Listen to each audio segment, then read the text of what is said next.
আসন্ন new York সফরে বিস্ময়কর এক দৃষ্টান্ত স্থাপন করতে যাচ্ছেন ডক্টর মোহাম্মদ ইউনূস, যেটা এর আগে বাংলাদেশের কোনো রাষ্ট্রপ্রধান করেননি।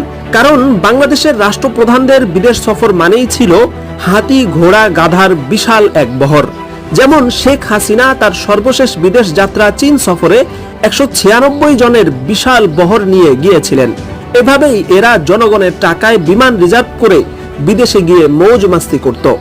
বিপরীতে ডক্টর ইউনূস জাতিসংঘের অধিবেশনে যোগ দিতে নিউ ইয়র্ক যাচ্ছেন মাত্র 7 জন সফর সঙ্গী নিয়ে। হাসিনা সরকার দেশের যে পরিমাণ ক্ষতি করে গেছে, সেক্ষেত্রে ব্যয় সংকোচনের অংশ হিসেবে ডক্টর ইউনূস এই সিদ্ধান্ত নিয়েছেন বলে জানা গেছে।